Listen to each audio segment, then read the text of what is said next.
오늘 말씀을 통해서 몇 가지 한번 살펴보려고 합니다. 오늘 말씀의 이렇게 분위기를 이렇게 보면 2절에 보면 많은 사람이 모여가지고 바글바글하게 예수님 앞에 접근이 안 되는 거예요. 4절에 무리들 때문에 예수님께 가까이 다가갈 수가 없는 거예요. 4절에 보면 무리, 군중, 대중 다수가 바글바글해서 예수님께 갈 수가 없는 거예요. 그런데 오늘 말씀을 이렇게 보면 우리는 이렇게 숫자에 대해서, 사이즈에 대해서, 규모에 대해서 생각을 하고 있는데 예수님은 여기에 보면 3절에 한 중풍병자다. 5절에 보면 중간에 작은 자야. 5절에 야 이 소자야, 작은 자야. 저는 이제 저런 말씀이 은혜가 되는 게 사람은 뭐 센 거, 큰 거 이런 걸 좋아하지만 우리 하나님은 그 많은 무리 중에 한 중풍병자를 주목하시는 거예요. 그 많은 사람들 중에 한 조그마한 한 아이에 대해서 하나님이 시선을 집중하시는 거예요. 하나님의 시선이 머무는 곳이 어디냐는 거예요. 하나님께서 우리를 보실 때 야 여기 IQ 150 이하는 다 집에 가라. 숏다리들 다 집에 가라. 대급박이 모자라는 것들 다 집에 가라. 하나님이 그렇게 천사를 보내가지고 여기에 키가 180 이상만 천당에 데려간다. 그러면 누가 가겠어요? 하나님의 관심은 항상 성경에 보면 이뿐이나 똑손이나 슈퍼맨이 아니라는 거예요. 항상 보면 병든 자, 가난한 자, 한 사람, 소자, 빈자, 약자, 고자는 그게 해당이 안 된다니까요. 저는 이 말씀이 그래서 은혜가 되는 거예요. 이 예수님께서 동네 방네를 두루 다니시고 각색 병든 자들을 다 고치시고 천국 복음을 냅다 선포를 하시는데 그 분주복잡한 스케줄 중에서 한 중풍병자를 지금 주목하시는 거예요. 한 작은 한 사람, 그야말로 작은 자야 이러는 거죠. 작은 자야. 쫓겨난 그 한 사람을 계속 그 사람에게 다가가셔서 그 사람의 근본적인 문제를 솔루션하는 거예요. 근본적인 죄 문제까지 다 해결해 주시는. 그래서 저와 여러분이 신앙생활 할 때 항상 하나님은 도매도 잘하시고 소매도 잘하신다. 우리 아버지 하나님, 우리 교회의 우리 공동체적인 기도를 들으시고 받으시지만 나의 기도를 들으시고 나의 눈물을 닦으시오 나의 거시기를 하시는 아브라함의 하나님, 이삭의 하나님, 야곱의 하나님, 요셉의 하나님, 나의 하나님이 되신다. 나만의 내만 꼴꼴하고 내만 별스럽고 내만 좀 이상 야릇한 그것이 내만 꼴꼴한 게 아니고 성경에 보니까 꼴꼴한 것들이 천지백깔이더라는 거예요. 아브라함은 아브라함대로의 그런 굉장한 자랑거리도 있지만은 치명적인 약점이 있는 거예요. 100세가 되도록 애를 못 낳았다니까. 이삭은 이삭대로의 그런 금수저 같았지만은 한갑이 될 때까지 아기를 못 낳아요. 몸이 약한 몸이 너무 체질이 기질이 몸이 너무나 병약 허약해 빠졌잖아요. 야곱은 무슨 약점? 사기꾼. 기질 자체가 너무 욕심꾸러기. 험악한 세월을 살아갈 수밖에 없는 야망의 계절을 살아가는 너한테 지고는 못 사는 그 더러운 성질. 어우 저런 인간 어떻게 저거 인간 쓰레기 같은 인간. 근데 하나님은 그런 잡것을 최고의 복을 주셔서 야곱의 축복이라는 노래의 주인공을 만들어 버리잖아요. 그래서 우리가 성경을 볼 때 항상 전능하신 하나님, 위대하신 하나님이 아니라 나의 하나님, 내만의 이게 말로 할 수 없는, 설명할 수 없는 그 기가 막힌 나만의 우리 집구석의 독특한 스토리, 나만의 이 기괴한 이 체질을 하나님은 아시고 이 모든 것을 제조, 제작, 제품으로다가 만드신 분은 하나님이시라는 거예요. 그래서 여러분들이 별난 게 아니고 이상한 존재가 아니고 스페셜한 존재, 하나님이 구별되이 독특한 종자로 만들어가지고 비교가 불가능한 대체가 불가능한 희한한 존재로 만들어. 어떨 때는 내 자신이 볼 땐 쪽팔리고 내 자신이 그냥 싫은 거야. 내가 싫어. 내 어떤 그 성질이, 내 어떤 그 쏘가지 싸가지가 싫은 거야. 사람은 세 가지가 중요하다. 대가리가 중요하고 쏘가지가 중요하고 싸가지가 중요하다. 이 표현은 좀 거시기 하지만은 대급박이 좋다는 말은 지혜롭다는 말이겠죠. 그죠? 쏘가지가 좋다는 말은 사람이 이 성품이 좋다는 거예요. 속이 무던하다는 거죠. 싸가지가 있다는 것은 실력이 없는 것은 용서가 되는데 싸가지가 없는 놈은 용서가 안 된다 이런 말이 있어요. 싸가지가 있다는 말은 인간관계가 예의범절이 깍듯하다는 거잖아요. 세 가지가 이런 뭐 싸가지, 쏘가지가 이래 나쁜 말이 아니고, 여러분 강아지 새끼를 강아지, 소 새끼를 송아지, 우리가 싹소가 날 때 싹의 새끼를 싹아지라고 하는 거예요. 쏙이 쏙쏙 성품, 쏙의 새끼를 쏙아지라고 하는 거예요. 그런 말이 있어요. 한국말이. 꼭 그게 나쁜 말이 비속어가 아니고. 그래서 성경을 볼 때 우리가 찬송을 부르고, 아까 그 찬송을 보세요. 내 짧은 인생을 뒤돌아보니까 참 은혜밖에 없다. 그런 거잖아요. 제가 그 지난번에 몇 년 전에 이렇게 미국 왔다가 그때도 아마 라스베가스를 제가 잠시 거쳐서 갔는데, 그때 집사람하고 이제 둘이 이제 와서 이제 그때는 그 일본 비행기를 타고 갔어요. 자를 타고 갔는데 일본 비행기가, 일본 사람들이 참 깔끔하고 이래 모든 게 스마트하고 좋잖아요. 근데 내가 탄 비행기가 사고가 난 거예요. 태평양 한가운데서 방송이 나고, 저는 영어를 잘 못 알아들으니까 영어를 못 알아듣는 그 행복이 있더라고요. 계속 자빠졌는데 집 사람은 영어를 잘 알아듣으니까 큰일 났다. 뭐 엔진에 스모그에 파이어에 뭐 하여튼 비행기 엔진에 불이 나가지고 연기가 난다는 거예요. 태평양 한가운데서 그 천하의 잘기가. 저는 모르고 계속 잤는데 집 사람 이제 4세기 돼가지고 큰일 났다는 거예요. 여보, 비행기 엔진에 연기 났다는 거예요. 그래서 이 망할 놈의 비행기가, 여러분 태평양 한가운데서 정거장이 서요. 뛰어내리기를 하겠어요.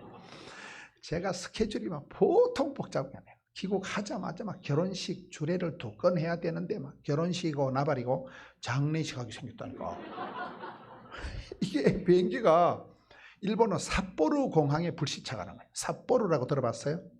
일본 지도가 이렇게 바나나같이 이렇게 길게 생겼는데 가장 그 북쪽에 홋카이도 삿포로도 참 그 눈이 많이 오고 아름다운 도시가 있어요. 그 공항에 불시착해요. 인천으로 가야 될 비행기가. 어찌 않을까요? 근데 제가 일본 말을 몰라요. 뭐 아지노모도, 타마네기, 시다바리 이런 거밖에 모르는데, 거기서 또 막 개발 소발해가지고 비행기를 바꾸어 타는데 이게 보통 복잡한 게 아니더라고. 비행기가 정해진 시간이었고 이게 불시착하는 비행기가 되니까. 어쨌든 그 사고가 얼마나 심각한가 하면 2달 뒤에 보상금이 100만 원이 돌아오더라고요. 보상금 알아요? 사태가 심각했다니까 보상금이 100만 원이 돌아올 정도로 이게 사건이 된 건데, 뭔 얘기를 복잡하게 하는가 하면, 제 딴에는 막 스케줄을 딱 잡아가지고 막 돌아가서 결혼식 주례하고 했는데 개뿔. 그때 제가 느낀 게 참 사람이 살아가는 게 10,000가지가 은혜라. 아까 찬송 가사가 그런 거잖아요.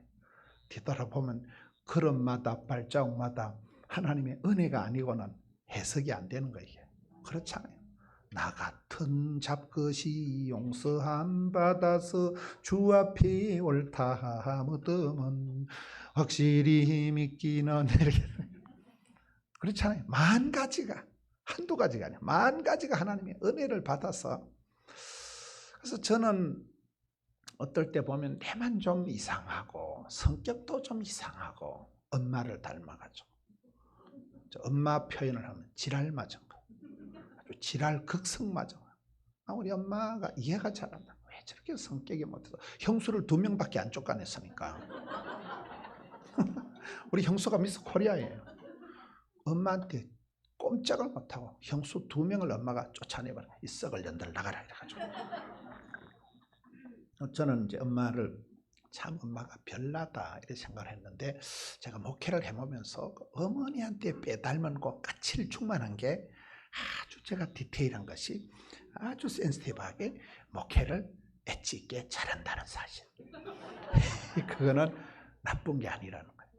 굉장히 고통스러운 그 예민함이 아주 그게 디테일한, 그렇잖아요. 이게 재해석이 된다는 거예요. 재해석이.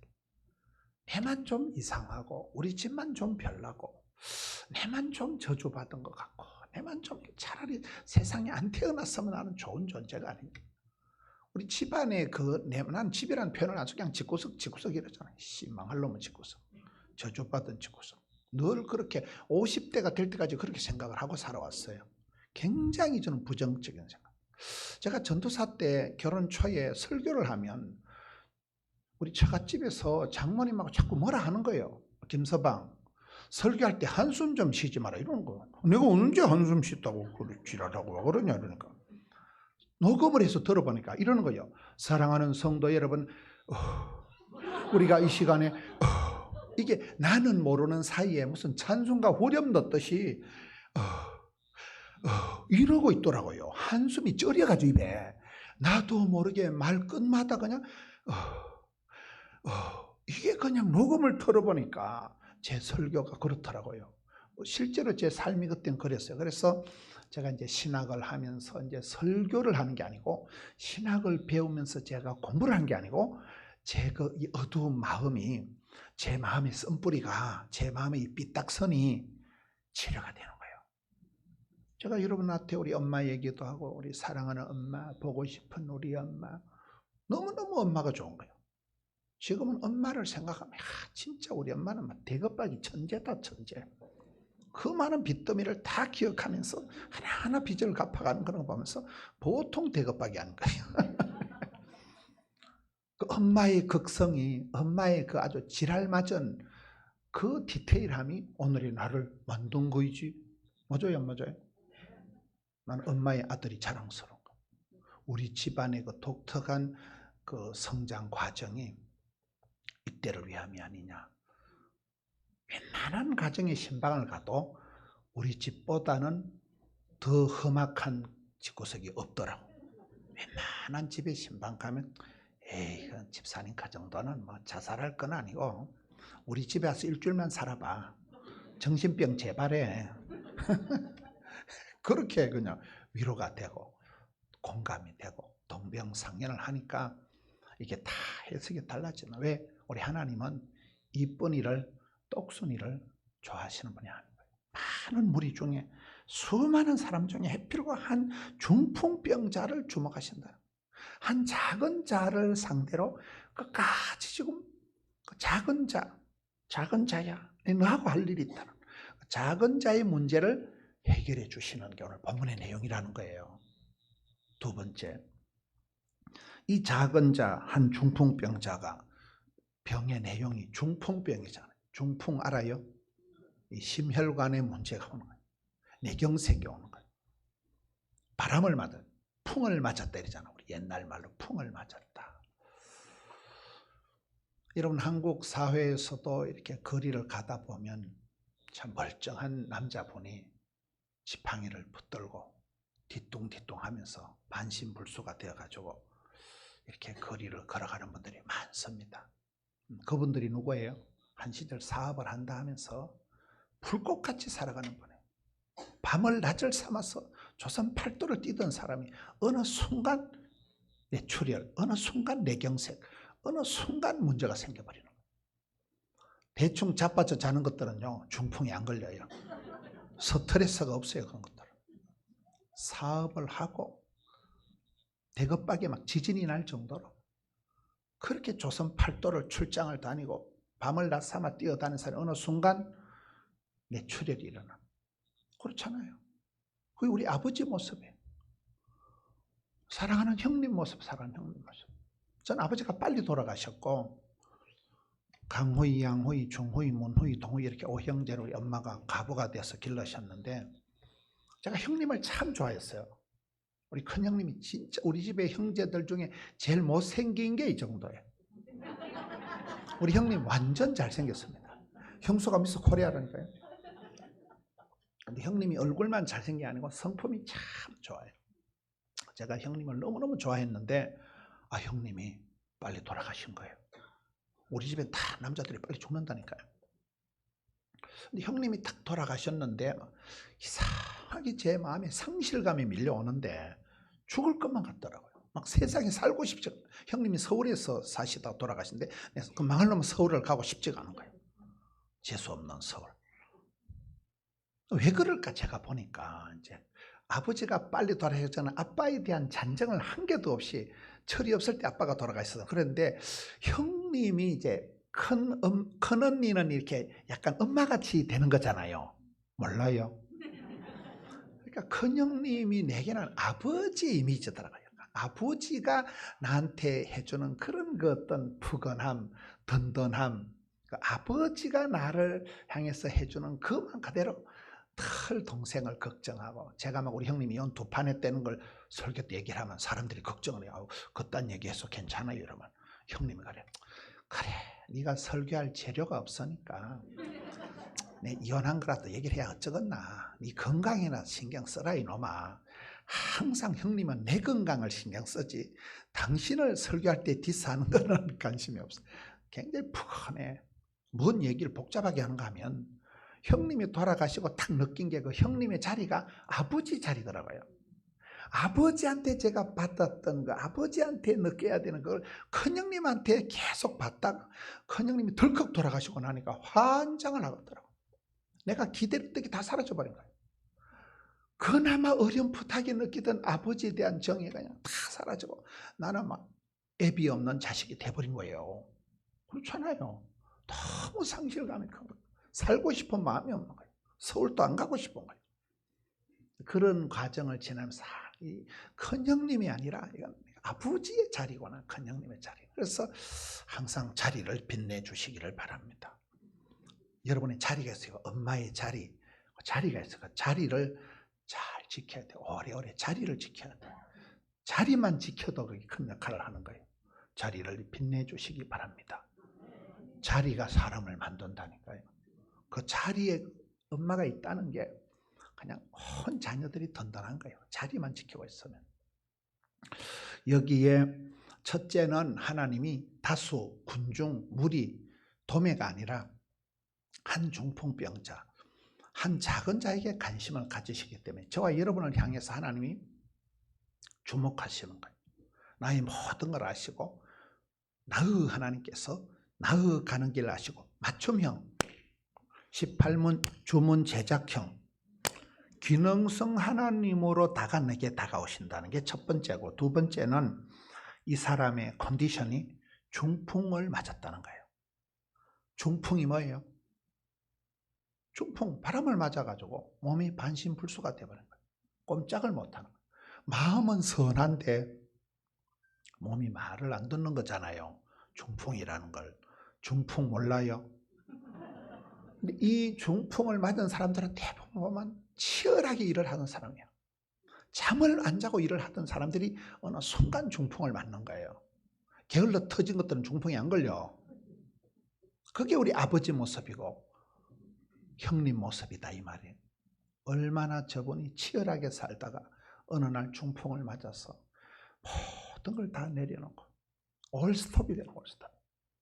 마음은 선하지만 근데 지팡이 하나 짚고 비틀거리면서 동네에서 재활운동을 하시는 그런 분의 모습을 보면 저게 우리 아버지 모습이구나.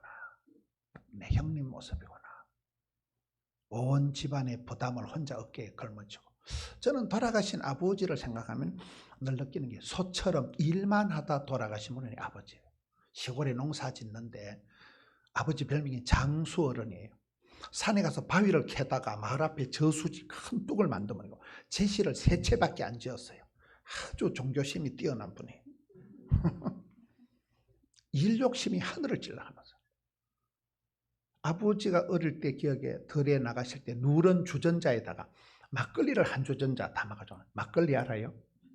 이게 이제 아버지 간식이고 주식이고 새참이고, 이게 이제 음료수에 보니까 엄마가 좀 문제가 있어요. 엄마가 밥을 안 해주니까 아버지가 그냥 누런 주전자에다가 막걸리만 한 주전 들고 가서 시장하시면 목마르면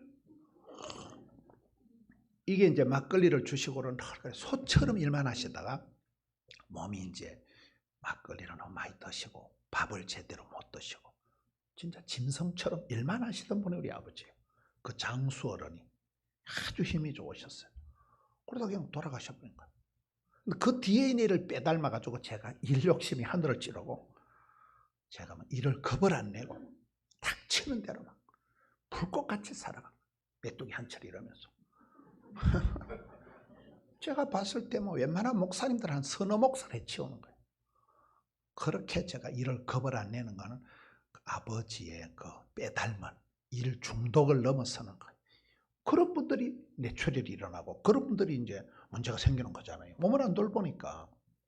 이게 중풍병의 상태가 오늘 우리의 모습이라는 거예요. 여러분 에스겔 37장에 보면 인자야 이 골짜기에 마른 뼈다귀들이 있지 않냐? 봐라. 이 마른 뼈다귀들이 누구냐? 바로 이스라엘 백성들의 실제 모습이다. 그게 에스겔 37장 12절 말씀이에요. 여기 중풍병자가 한 사람이 나타났는데 이 중풍병자가 바로 너다는 겁니다. 네 지금 실상이 네 꼬라지가 이 중풍병 당하고 앞에서 코로나가 터지고 난 뒤에 모든 게 수습이 된 거거든요. 모든 게 마비가 된 거예요. 꼼짝을 못하는 거예요. 마음은 선한데 여러분 한국 갈 수 없어요. 비행기 타고 싶어도 못 타. 제가 여기서 우리가 이제 부목사님들 보고를 쫙 봤습니다. 매일 제가 휴대폰으로 모든 신방 기록 같은 걸 영상으로 이렇게 보고를 이걸 너무 많이 보니까 제가 두 눈에 다 녹내장이 왔더라고요. 좀 녹내장이 뭔지도 모르고 눈깔이 참 좋았는데 어느 날 병원에 우리 안과 장로님이 아이고 목사님 눈에 실핏줄이 터진 게 문제가 아니고 녹내장이라고 들어봤어요? 나 처음 들어봤어. 녹내장이 뭐예요? 물으니까 하여튼 눈가리가 안 좋다는 거예요. 죽을 때까지 수술도 안 되고 그냥 조심하면 죽을 때까지 지장은 어느 날 앞을 못 본다는 거예요. 제가 나이가 들면 상수도 하수도 줄줄 샌다니까요. 근데 어제 우리 부목사님 한 분이 보고 오는데 역시 이제 그 소아과 의사 부부예요. 의사 부부고 이제 장로님 권사님이고 미국에서 오랫동안 시민권자로 생활하시다가 한국에 오셔서 의과대학 교수를 하시다가 이제 저희 교회 장로로 계시는 분인데 이분이 아주 이제 은퇴를 하시고 미국에서 좀 계시다 한국에 좀 계시다 이번에 한국에 오셔가지고 성지순례 가려고 어저께 인천공항에 갔는데 뭐가 서류가 잘못돼가지고 코로나가 안 됐는지 그대로 빠꾸가 돼가지고 빠꾸 알아요? 두 분이 만반의 준비를 하고 성지순례 가시려고 인천공항까지 가가지고 탈락이 된 거예요. 이게 비행기를 못 타요. 요즘은 코로나 뭐가 안 되면 비행기를 타요, 못 타요? 이런 마음대로 안 된다니까. 이게 중풍을 맞았다는 것은 마음하고 몸이 따로 노는 거예요. 그래서 장로님 권사님이 뒤돌아와가지고 우울해가지고 극도로 우울해가지고 식적으로 이야기 있다는 거예요. 부산에 지금. 그래서 저도 이제 오늘 검사를 하고 이제 내일 비행기를 타야 되니까 막 은근히 걱정이 되는 거예요. 근데 오늘 이제 목사님하고 검사를 해보니까 음성 나왔다는 사실. 은근히 걱정되었어요. 제가 이제 양성 나오면 할 수 없이 여기 한 열흘 더 있어야 돼. 골치 아픈 거죠. 아이고, 제가 옛날에 한번 중국에 갔는데 참 별꼴이 많네요. 의사들을 데리고 이제 제가 의과대학, 간호대학 이제 교목을 해서 의사들을 데리고 중국에 선교를 갔어요. 그래서 중국에 뗀 놈들한테 가서 선교를 하고 다 마치고 만리장성에 관광을 가가지고 제가 단장이니까 하여튼 여러분들 만리장성에 소매치기도 많고 이러니까 조심을 하시오 하고 내가 털린 거예요. 내가 그때 단장으로서 막 그 여권도 여기에 넣고 막 공금 전체 비용도 여기에 놓고 이래가지고 그 만리장성 가보시면 이렇게 타워가 있어요. 중간에 이렇게 타워를 이렇게 들어가는데 어떤 놈이 뒤에서 딱 밀더라고. 그래 엄마야 했는데 앞에서 누가 콱 맞더라고. 엄마야 이러다 나왔는데 보니까 여기를 그 썰매끼리 소매치기 알아요? 귀신같이 작품같이 소매치기가 면도칼로 쫙 그려가지고 여권하고 이제 이걸 다 가져간 거예요. 돈은 문제가 없는데 여권은 여행할 때 여권님이라 하잖아요. 여권이 없으면 비행기 탈 수 있었어요? 하늘이 노란 거예요. 그래 밑에 파출소에 만리장성 가보니까 아주 거기가 전문적인 소매치기 장소더만. 제 옆에 일본 관광객 여자분은 막 눈물을 흘리면서 나는 울지는 않았어. 근데 옆에 일본 관광객이 막 울어. 그날만 이렇게 분실 신고한 게 이만큼 되는 거예요. 종이 분실 신고서가. 환장. 그래서 제가 이제 짐만 보내요. 비행기는 못 타고 육군이 없으니까. 짐을 보낼 때 집사람이 어떻겠어요? 고 김문훈 목사 중국에서 이제 그래가지고 가방만 집으로 간다. 가방만. 그때도 기분이 거시기 하더라고. 가방만 여러분 집에 와보세요. 남편은 안 오고 별꼴이 반쪽이요. 그러니까 저도 이제 선교지를 다니고 이제 하다 보니까 그런 잘기가 불시착을 하지 않나. 중국에서 소매치기를 당해가지고. 그래가지고 어떤 중국의 그때 그 북경에 제일 맛있는 냉면집에 가서 밥을 먹는데 냉면이 콧구멍으로 들어가는지 구분이 안 되더라고. 내 혼자 여권 잊어버리고 앉아 막 낙심이 돼가지고. 그러니까 아주 그 고수 선교사님을 만났는데 선교사님이 그냥 아이고 등신 같은 목사야. 관상을 볼 줄 알아야지. 어떻게 소매치기를 못 알아보고 등신같이 그래 목사가 다 틀리냐 이거요. 그래가지고 이제 그 사람들이 용의자들을 잡아왔더라고요. 용의자를 잡아서 한 10명을 쫙 세워놓고 내보고 한 놈 찍으라는. 그래서 내가 제일 인상 더러운 놈을 딱 찍었는데 사람들이 다 웃는 거예요. 그 사람은 사복 형사요. 그래 나는 막 그때 영안이 어두워가지고 막 소매치기보다 형사를 찌뽕을 하질 않나. 소매치기 몰라보고 홀랐다 다 틀리고 별꼴이 반쪽이야. 중풍이 걸렸다는 것은 꼼짝달싹을 못하는 거예요. 마음은 원이로 돼 내가 아무것도 못하는 거예요. 그냥 코로나가 우리를 그렇게 만든 거잖아요. 올 스톱을 시켜버린 거예요. 내 인생이 마비가 돼버린 거예요. 내 인생이 그냥 딱 멈춰버린 거예요. 이게 뭐지 이게 도대체. 이게 우리의 상황이 우리의 상황. 코로나 상황, 사업 상황, 사랑의 전선에 딱 스톱이 돼요. 급속 냉동이 돼버린 거예요. 어떻게 할 수가 없는 거예요. 어떻게 할 수가. 이게 중풍병자의 고통이잖아요. 마비가 돼버린 거예요. 반신불수가 돼버린 거예요. 이런 가정이 반신불수가 돼버린 거예요. 사업장이 그냥 얼어붙어 버린 거예요. 이게 뭐 어떻게 할 수가 없는 거예요. 어떻게 할 수가. 이 중풍병이 온 것과 같은 이런 마비 증상이 오고 반신불수 현상이 오늘 코로나 시국의 우리의 모습이라. 우리가 그렇게 돼버린 거예요. 코로나 때 모든 게 다 하늘길이 막히고 내가 마음대로 어떻게 할 수가 없어요. 가고 싶어도 못 가는 거예요. 아프리카 같은 데는 사중고라는 게 사중고. 에볼라 바이러스 치사율이 70%입니다. 걸리면 죽습니다. 에볼라 바이러스. 말라리아 엄청 고통스러워요. 싹 죽어요. 말라리아. 그 다음에 메뚜기가 막 몇 억 마리가 덮쳐서 싹 다 깔아먹는 거예요. 메뚜기 재앙. 그 다음에가 코로나는 뭐 4번째 정도밖에 안 되는. 아프리카는 아프리카대로 사중고에 시달려. 인생 삼중고다 이러잖아요. 이게 중풍병자의 고통이에요. 저와 여러분이 뭐를 좀 해보려고 꿈을 꾸다가도 탁 뭉쳐버려요. 중풍이 와버려요. 영적인 마비 현상이 와버려요. 마음대로 되는 게 하나도 없는 거예요. 하루살이 인생 그러잖아요. 어떤 뭐 그런 얘기가 있더라고요. 코끼리하고 개미하고 이렇게 가는데 개미가 코끼리 위에 이렇게 올라앉아 있으니까 코끼리가 야 개미야 무거워 죽겠다 내려와라 이러는 거예요. 개미가 까불고 있어 확 밟아 죽여버릴까 봐. 그러니까 하루살이가 뒤에 따라가다 아따 살다 별꼴을 다 먹었대요. 말이 다 웃기잖아요. 하루살이 주제 쥐가 뭘 살다 하루살다 죽을 낀데. 우리 인생이 그렇다는 거예요. 잠시 세상에 내가 살면서 잠시 잠깐 살아가는 거예요. 연세 드신 분들도 뒤돌아보면 금방 지나온 거예요. 뒤돌아보면 부끄러움과 후회만 많고 원도 한도 없이 살아가는 사람 누가 있겠어요? 지나온 시절은 다 보면 후회가 많고 현실은 좀 답답하고 불안하고 미래는 다가올 미래는 훨씬 더 불안하고 그렇게 우리가 누구든지 살아가는 중풍을 맞은 사람이 이게 마음대로 못하고 몸이 마비가 되고 그와 같은 오늘 영육간의 현실이 우리가 그렇다는 거예요. 여러분 그렇지 않습니까? 뭔가 마음이 따로 노는 꿈과 현실이 따로 노는 게 이 한 중풍병자의 특징입니다. 우리가 바로 그런 모습이라고요. 그러면 예수님의 방식은 뭘까요? 3절에 사람들이 한 중풍병자를 4사람에게 메어 가지고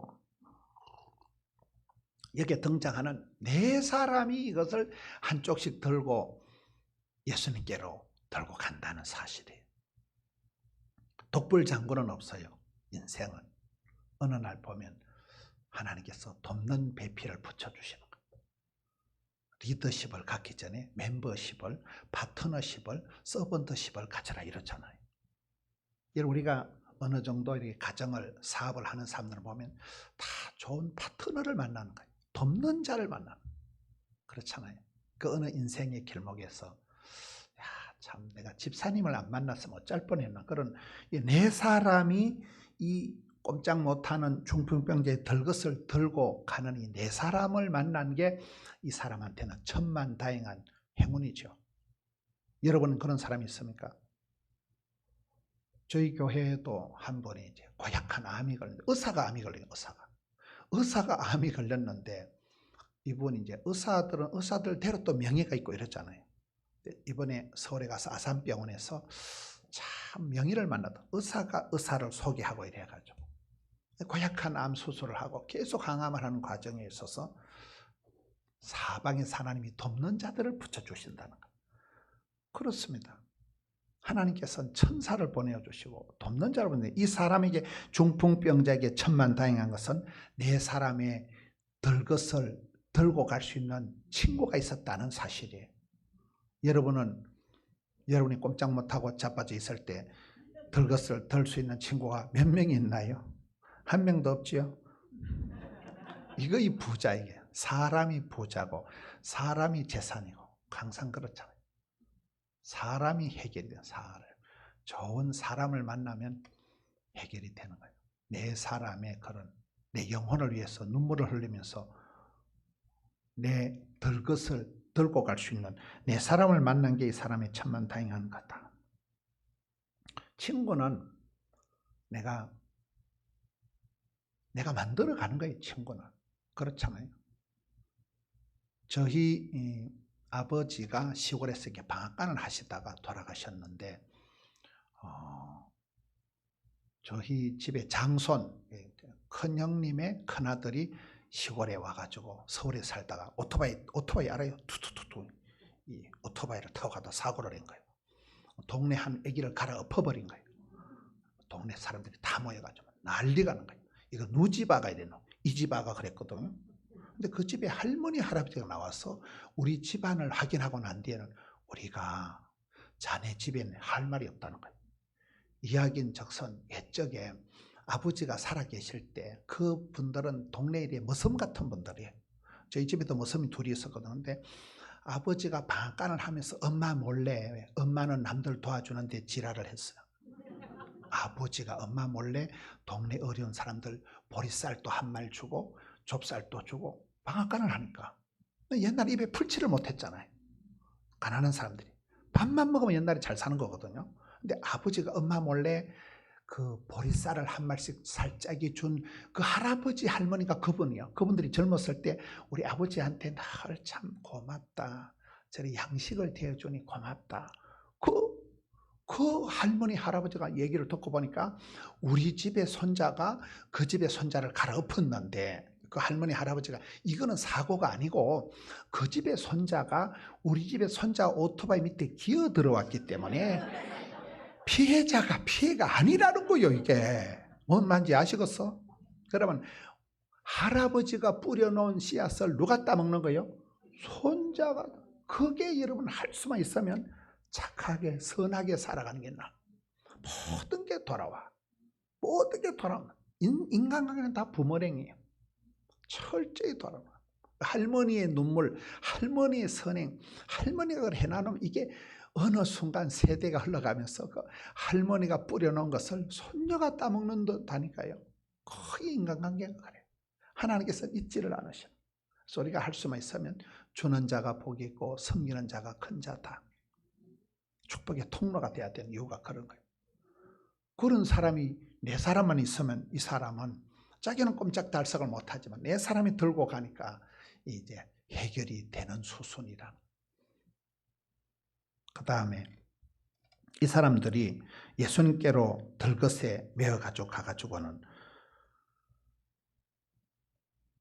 4절에 무리들 때문에 예수께 들어갈 수 없으므로 그 계신 곳에 지붕을 뜯어 구멍을 내고 누운 상을 달아내리니, 따라합시다. 지붕을 뜯자. 저게 오늘 말씀의 핵심이에요. 멀쩡한 지붕을 뜯으면 요것도 먹지. 제가 지금 설교하는데 어떤 놈 지붕 뜯으면 앉았는데 대겁박에 돌멩이 뚝뚝 떨어지면 좋겠어. 뭐 때문에 쓸데없는 짓을 할까? 이게 많고 쓰잘데없는 짓이요, 요거도 먹을 짓이요, 무리한 행동 같은데, 성경은 보면 5절에 보면 예수님께서 그들의 또라이 같은 행동을 보시고 이렇게 안 나고 그들이 뭘 보신 거예요? 믿음을 보셨다는 거예요. 이게 믿음이라니까. 믿음. 히브리서 11장 6절에 믿음이 없이는 하나님을 기쁘시게 할 수도 없고, 하나님께 나아가는 자는 그가 반드시 살아계신 것과 자기를 찾는 자들에게 상 주신이심을 믿어야 할지니라. 믿음 있는 사람은 나가는 거예요. 못 먹어도 고예요. 예수님께 나가면 답이 나온다는 거예요. 하나님 앞에 나가면 역사가 벌어진다는 거예요. 절대로 가만히 있지 않습니다. 소극적으로 살아가지 않습니다. 적극, 담대, 낭만, 진취, 발전, 소망 확 나가버리는 거예요. 지붕을 뜯어버리는 거예요. 지붕을 왜 떴습니까? 이런 걸 고정관념을 버린다는 거예요. 고정관념이 뭐예요? 고장난 관념을 버린다는 거예요. 나도 모르게 내 사이에 안 됩니다, 힘듭니다, 어렵습니다, 못 살겠다, 죽겠다, 이런 부정적인 어둠에 대한 생각이 머리에 꽉 쩔여버리는 거예요. 부정적인 사고방식, 고장난 관념을 고정관념이라고 그러더라고요. 나도 모르게 부정적인 게, 고장난 생각이 내게 그냥 노하우가 돼가지고, 인생 내 나름대로 개똥 철학이 돼가지고 안 됩니다, 절대로 안 됩니다. 이게 고정관념이라니까요. 그 머리를, 고정관념을, 지붕을 뜯어야 된다는 거예요. 그걸 발상전환이란다. 발상전환. 한국에 제가 방송을 하면서 개그 콘서트 이런 데 작가하는 전영호 권사라고 있어요. 감리교단의 안수집사를 권사라 그러잖아요. 몰라요? 그분이 전영호 남자인데 권사하고 남자가 권사냐니까, 감리교단에서는 안수집사님을 권사라고 하는 거잖아요. 근데 그분이 명함을 주는데 명함이 그냥 발상전환 전영호 이래 주더라고요. 이게 뭐예요? 이러니까 발상을 전환이다. 사고방식을 고쳐야 된다는 거예요. 지붕을 뜯어야 된다는 거예요. 안 되겠지? 힘들겠지? 어렵지? 못 살겠다, 죽겠다, 힘들다는 거 안 된다는 부정적인 사고방식의 지붕을 뜯어버려야 된다니까요. 이게 제일 이제 회개하라, 변화받아라.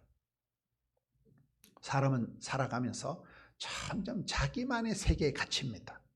나이가 들어갈수록 고집이 많아져요. 이런 사람들 대보면 지 말만 해, 지 말만. 지 생각이 중요하고 지 말만, 지 기분이 중요해. 지금 하여튼 기분 나쁘다 이게. 혼자 지랄하고 삐끼고 깝치고 그냥.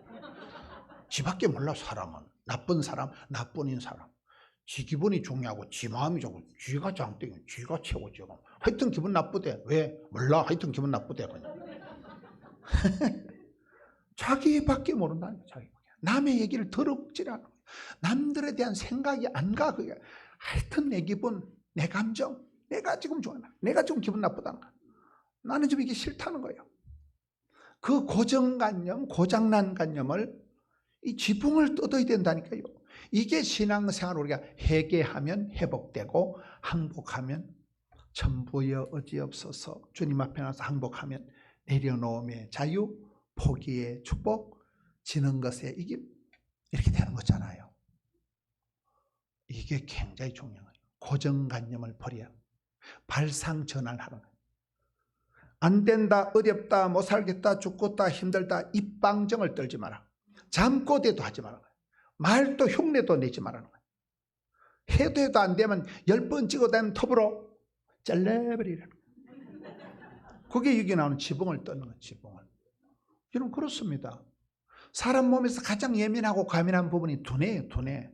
여기서 다 지고 들어가는, 여기서부터 되는 사람은 할 수 있다, 해보자, 하나님 나와 함께 하시면 된다, 두려움이 사라지고, 그런 사람은 긍정, 절대 긍정, 담대한 믿음의 소유자들은 안 된다 소리 절대 안 하는 거예요. 하나님이 도와주시면 된다. 그러니까 그냥 믿음으로 나가는 거예요.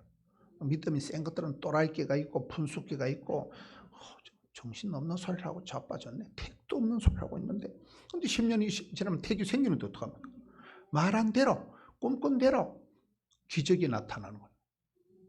믿음의 사람이 그 차이가 이게 지붕을 뜯는다는 거예요. 어떻게 보면 요거 떠먹을 일을 갖고 예수님한테 꾸중을 들을 일 같은데 예수님은 그걸 보시고 아따 네 믿음이 대단하구나. 믿음을 보시고 고쳐주셨다니까요. 우리가 보면 요거 떠먹을 일이고 꾸지람 들을 일이고 혼날 일인 것 같은데 예수님은 그걸 믿음으로 보시는 겁니다. 이 담대한 믿음. 믿음이 없이는 하나님 앞에 나아갈 수가 없는 거예요. 하나님 기쁘시게 할 수가 없는 거예요. 믿음은 뭡니까? 히브리서 11장에 따라서 바라는 것들에 실화다. 실제 상황이다. 내가 머리로만 생각으로만 바라는 게 아니라 실제 그대로 믿고 나가면 꿈꾼 대로 말한 대로 기적이 나타나는 거예요. 어느 날 보면 뻥을 치고 말로만 하던 게 10년, 20년 지나면 실제 상황이 되는 게 이게 지붕을 뜯을 때 나타나는 일인 거예요. 지붕을 뜯는다 하는 건 저는 몇 가지로 생각하는 거예요. 우리가 이제 사고방식을 이렇게 변화를 시킬 때 첫째는 하나님의 영광, 어떤 하늘의 영광, 어마무시한 하나님의 그 은혜를 볼 줄 알아야 돼요. 눈을 열어 목도해야 돼요. 목도. 성경에 보면 여호와의 은혜를 보고 하나님이 은혜 베푸신 것을 보고 그런 사람들이 영 안에 열린 사람들이에요. 모세 엄마 요게벳이 어린 핏덩어리 아들을 보고 아름다운 아임을 보고 준수한 아기를 보고 엄마가 핏덩어리 아기를 볼 때 그 모세가 앞으로 하나님의 나라의 큰일을 할 미래의 장차 멋지게 쓰임받을 내 아들 셋째 아들을 볼 때 엄마가 음매 잘생긴 거 너무너무 아들을 귀하게 본 거잖아요. 시각이 중요한 시각이. 엄마가 예의 썩을 놈아 오살할 놈아 연병할 놈아 니는 어째 그래 재수없는 해 태어나가지고 에라이 썩을 놈아 사내아이는 강물에 던져 죽여야 되는 팔자가 고약한 때 태어난 게 모세잖아요. 몰라요. 근데 엄마는 그렇게 예의 썩을 놈아 이렇게 안 하고 참 우리 아들 잘생겼다. 너무 잘생겼다. 그 엄마의 안목이 영적인 시각이 진선미를 볼 줄 아는 그 눈 때문에 모세가 마침내 탁월한 영도자까지 나가는 거잖아요. 어릴 때 엄마가 손에서 죽을 수 있었지만은 다른 사내 아이들은 다 강물에 던져 죽였지만 모세는 안 죽어 못 죽어. 안목이 중요해. 안목이. 여러분 신앙생활 할 때 하나님의 영광을 봐야 돼. 하나님의 은혜를 볼 줄 알아요. 은혜를. 아까 찬송하신 분 은혜가 뭐예요? 그걸 눈으로 봐야 된다니까요. 야 하나님 나를 선대하시는 분이구나. 은혜 위에 은혜를 100배의 결실을 천대까지 복을 베푸시는 우리 아버지 하나님이구나. 그거를 눈으로 목도한 사람은 달라요. 눈으로 봐야 돼. 좋은 것을 은혜를 하나님의 영광을 선하게 볼 줄 알아야 돼. 그런 사람은 다릅니다. 이런 서대반 집사가 돌에 맞아 죽어가는데 한 개도 안 아파. 눈태희가 방태기도 돌이 날라오는데도 보좌 우편에 앉아 계신 예수님을 보니까 너무 멋있는 거예요. 너무나 그 모습이 막 황홀하고 막 너무나 아름다우니까 돌멩이가 날라와서 눈탱이가 방탱이가 되는데 한 개도 안 아프다니까. 그게 하나님 영광을 본 사람은 세상에 찌질한 것에 뭐 괜찮은 거예요. 그래서 팔복의 말씀이 뭐예요?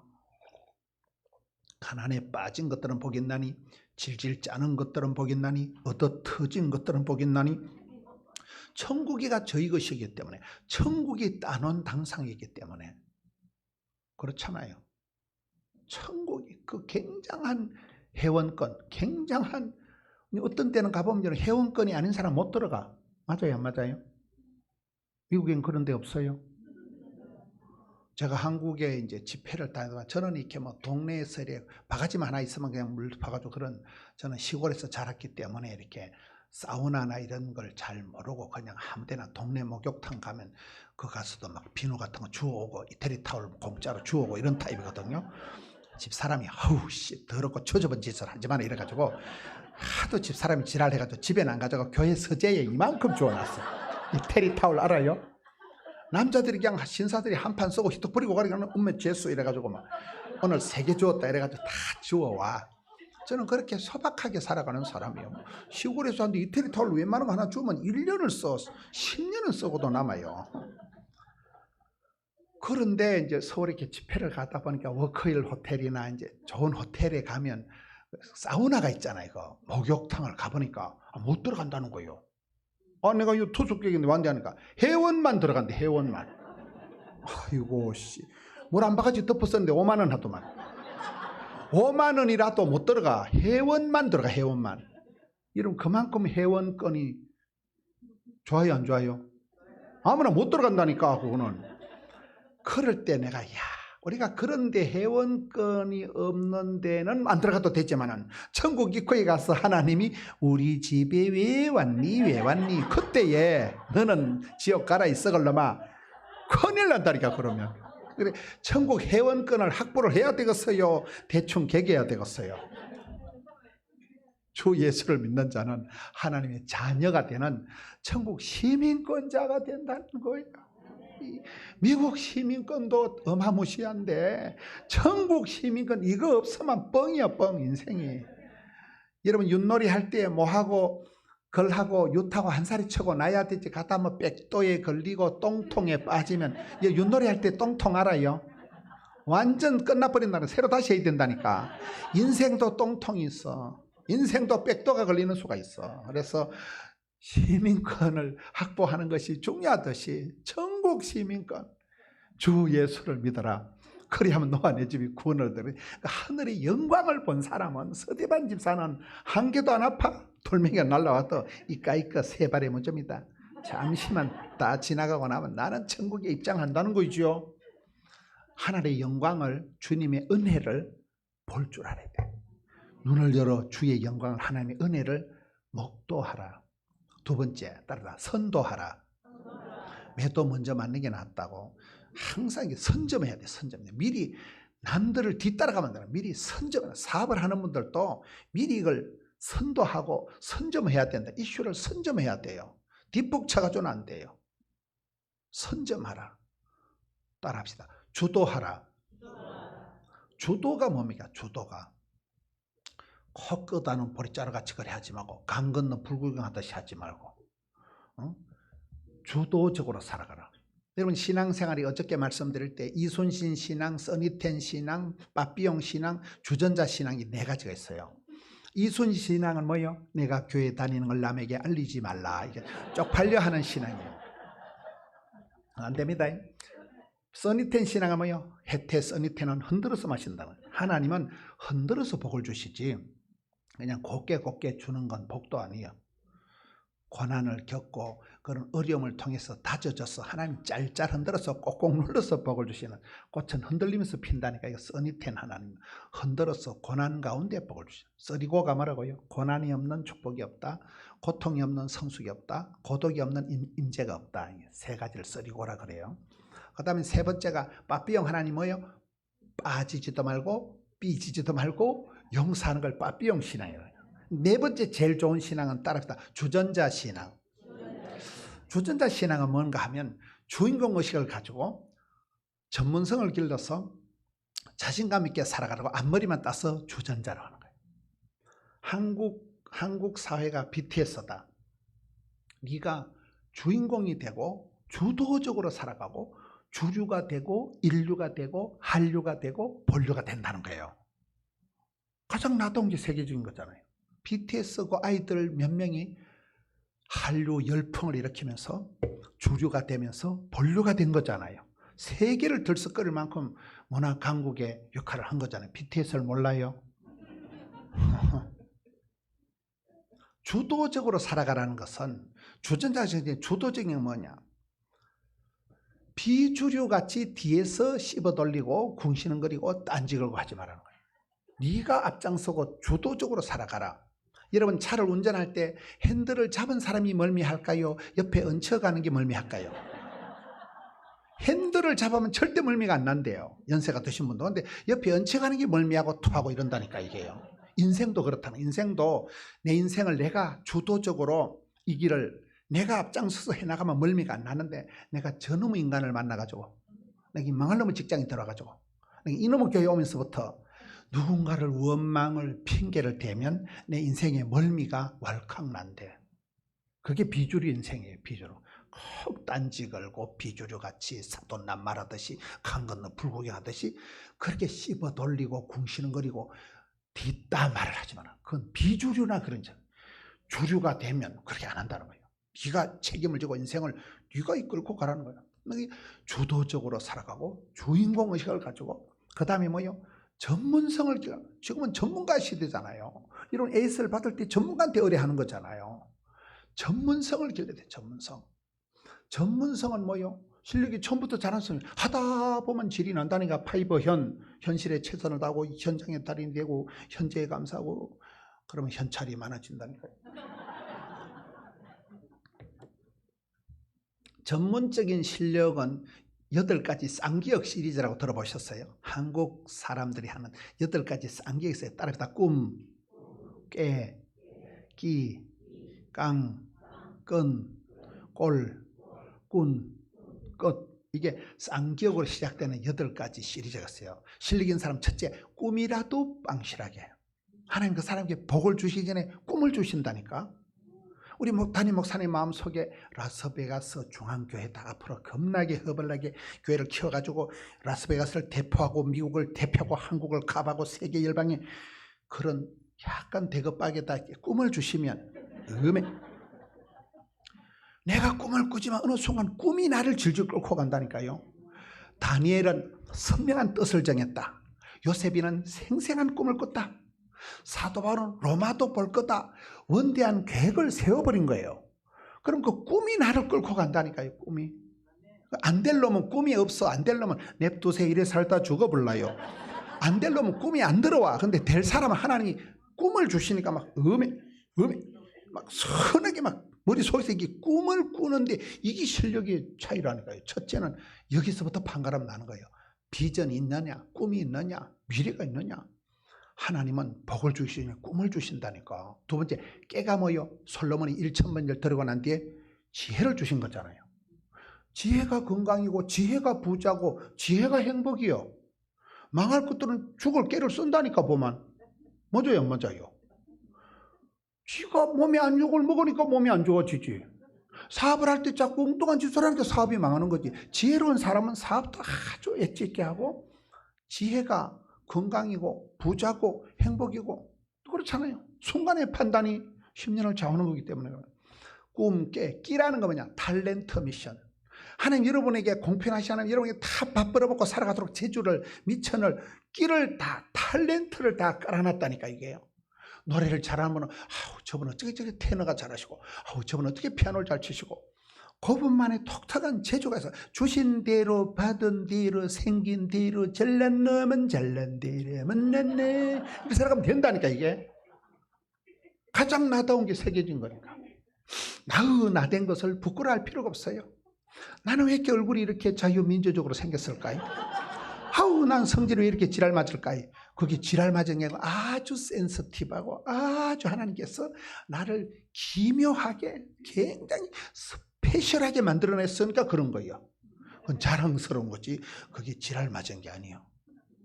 하나님 주신 내 모습을 자기만 사랑하는 건 이기적이지만 하나님이 창조하신 자기를 사랑하는 너무나 성경적이라니까. 이 자긍심이 있어야 돼.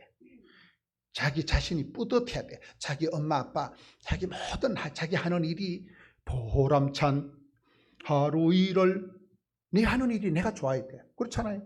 그렇게 즐겁게 신나게 일하는 사람은 천재도 못 이긴다는 거예요.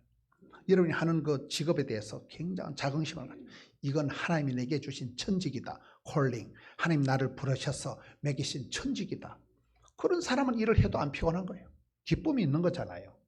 꿈, 깨, 끼, 깡은 뭐냐? 몸짱, 을짱은 아니라도 배짱이 있어야 돼. 사람은 깡살이 있어요. 애살, 깡살, 넉살이 있어야 돼. 애살스럽다. 아주 이렇게 귀염둥이, 예쁜둥이, 러블리한 거는 애살이란 말 들어봤어요? 깡살은 뭐냐? 담대함이 있어야 돼. 누가 뭘 해도 끄떡도 안 하는. 마음에 담대함이 있어야 돼요. 넉살은 뭐예요? 넉살이 좋다면 여유가 있다니 말이야. 누가 무슨 말을 해도 여유가 있는. 몸짱을 짱 하나 해도 배짱이 있어야 된다니까. 두려워 말라, 놀라지 말라, 무서워 말라, 떨지도 말라, 쫄지도 말라. 마음에 배짱이. 깡다구가 있어. 깡다구가 사람은. 마귀를 향해서 대적하라는 거예요. 마귀와 놀자, 마귀를 두려워하면 안 되는 거예요. 여러분 시골에 이래 신방 가고 시골에 가면 동네 개가 따라오잖아요. 개가 앙앙 하고 개가 따라오면 엄마 무서워라고 도망가면 개가 내보다 더 빨리 와서 콱 물어. 그때는 이 개새끼가 길바닥에 짝대기를 돌멩이를 준다느라 폼만 잡으면 깨갱하고 도망가. 그래서 마귀는 대적을 해야 돼. 무서워 피하면 나를 깨문다니까. 담대해야 돼. 담대.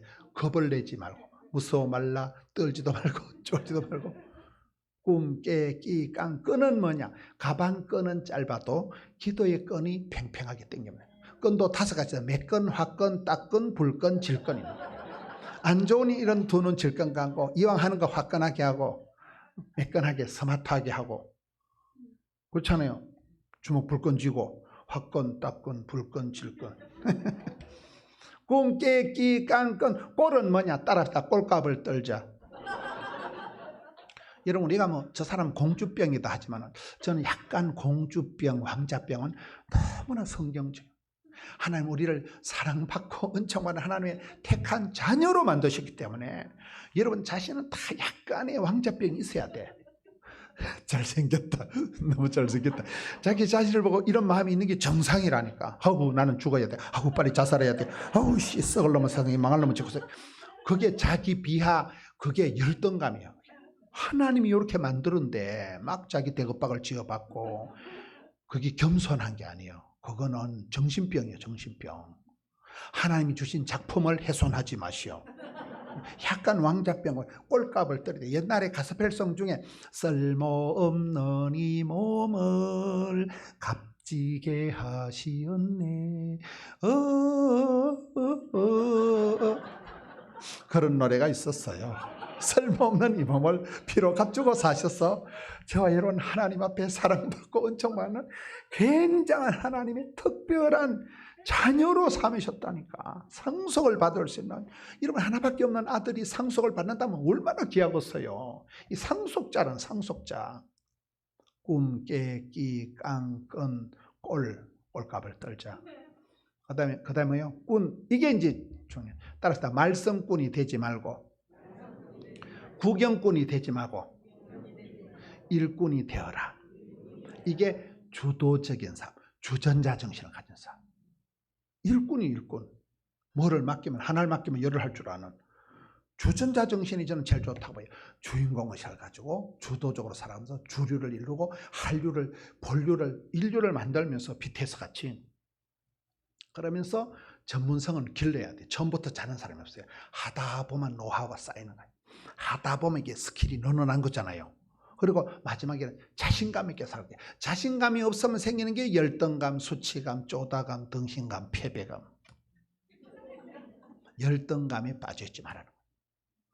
하나님 내게 주신 것을 감사함으로 받으면 다 고맙고 잘 될 일이기 때문에 주전자 정신을 가지고 오늘 집회를 마치고 주전자를 하나씩 들고 가시오. 꿈, 깨, 끼, 깡, 끈, 꼴, 꾼, 끝내주는 사람이 돼야 돼. 여자는 뒤태가 과야 된다 그러잖아. 앞으로 돌아가 보면 폭탄 같아도 끝내주는 사람이야. 나중 축복을 받아야 돼. 룻과 같이 처음보다 나중이 다도다. 성경의 욥과 같이 많은 분들이 나중 복을 받은 거예요. 나중에 잘 되는. 나의 가는 이 길 끝에서 나는 그게 뭐예요 가사가? 주님을 보리라 영광에 내 주님. 그때 보자 이 썩을 놈들아. 지금은 내가 좀 거시기 하지만은 주의 영광을 그때 내가 주님 품에 안겨 있는 거 봐라 이 썩을 놈들아. 까딱노다. 그런 정도로 끝내주는 사람. 뒤끝이 좋아야 돼. 뒤끝이. 나중 축복을. 성경에 제가 지난번에 워싱턴 DC에 가보니까, 워싱턴 알아요? 거기 가보니까 바이블 뮤지엄이 있더만. 그 바이블 뮤지엄 갔다 온 분 손 들어보세요. 딱 한 번밖에 없네. 이야, 참 여러분들은 너무 말씀과 기도에만 전념하고 뭐 여행도 안 다니시고 라스베가스가 최고로 좋은 줄 아는갑다. 그 워싱턴 DC의 그 성경 박물관이 만든 지가 얼마 안 돼요. 근데 그것 제가 몇 가지 깨달은 게, 한 분이 헌금을 했더만. 한 분이. 그게 몇백만 불이요. 600만 불이요. 한 분이 사업을 하는 분인데 세금 폭탄을 맞았다더라고요. 어마무시한 세금이 날라왔는데 크리스찬 변호사들이 모임이 있어가지고 이 집사님을 이렇게 잘 변호를 해가지고 세금 폭탄이 어마무시하게 나온 게 다 이렇게 회복이 된 거예요. 면제가 된 거예요. 그래서 이 집사님이 뭐 에반슨가 그 이름이 밑에 적혀 있더라고요. 그분이 헌금을 해서 그 성경 박물관 어마무시한 그 빌딩을 백악관 옆에 그분이 한 사람이 헌금해가지고 지었더만. 미국엔 그런 게 많더만. 헌물하는 거 몰라요? 미국엔 그게 굉장히 세잖아요. 도네이션 하는 부분이. 그래서 거기를 목사님이 저를 데려가기는 아이씨 난 그런 데 별로 안 좋아하는데 몰라고 데려간지인데 거기 들어가 보니까 목사가 가도 하루 종일 볼 만큼 온갖 성경에 있는 게 다 있더만. 그게 꼭 한번 가보셔요. 딱 한 번밖에 안 가보시는데 그래 무식이가 단독 드리블해가지고 안 됩니다. 근데 이제 거기 들어가서 제가 깜짝 놀란 게 노아에 대한 코너에 막 최첨단 이게 굉장히 시설을 잘 해놨어요. 최고의 박물관을 해놨는데 그중에 제가 가장 강력하게 놀란 게 나오미와 룻 코너더라고. 나오미와 룻이란 여자를 알아요?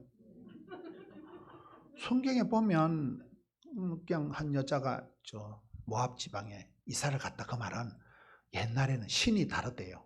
이 지방에서 믿는 신이 있고 모압 이방 지방에 가면 여호와 신을 버리고 이방의 그 잡신을 믿어야 된대.